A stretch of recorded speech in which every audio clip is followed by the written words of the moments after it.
BJP के लिए master stroke होगा यूनिफाइड पेंशन स्कीम। मोदी सरकार ने विपक्ष से छीन लिया एक और मुद्दा।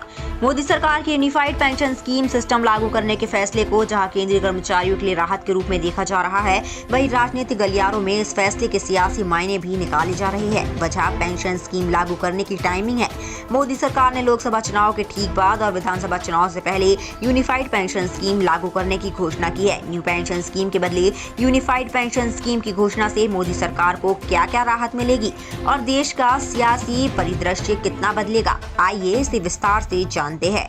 ओल्ड पेंशन स्कीम का मुद्दा उत्तर प्रदेश के विधानसभा चुनाव में पहली बार उठा था। उस वक्त समाजवादी पार्टी ने अपने मैनिफेस्टो में न्यू पेंशन स्कीम को रद्द करने की घोषणा की थी। यूपी में चुनावी घोषणा के बीच 2022 में राजस्थान सरकार ने ओल्ड पेंशन स्कीम लागू करने का फैसला कर दिया। यूपी में इसका असर दिखा और समाजवादी पार्टी की सीटों में बढ़ोतरी हुई। इसके बाद कर्नाटक, हिमाचल और मध्य प्रदेश से लेकर राजस्थान तक के विधानसभा चुनाव में यह मुद्दा छाया रहा। 2022 में ओल्ड पेंशन स्कीम की वजह से हिमाचल में कांटे की लड़ाई में बीजेपी चुनाव हार गई।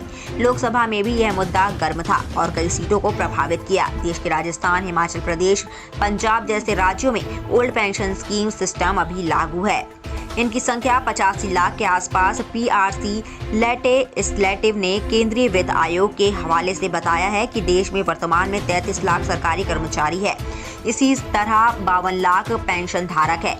अगर 52 लाख पेंशन धारक को सिर्फ उनके एक आश्रित से भी जोड़ा जाए तो यह संख्या करीब 1 करोड़ 4 लाख के आसपास बैठता है। इसी तरह केंद्रीय कर्मचारियों का हिसाब किताब लगाया जाए तो यह संख्या भी 60 लाख के पार पहुंच जाती है।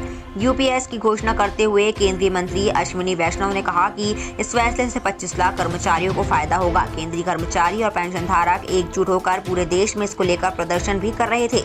हालांकि सरकार अब तक इनके मुद्दों को तरजीह नहीं दे रही थी, लेकिन हालिया लोकसभा चुनाव में जिस तरह के नतीजे आए हैं उसके बाद इस वोट बैंक को बीजेपी के लिए इग्नोर करना आसान नहीं था।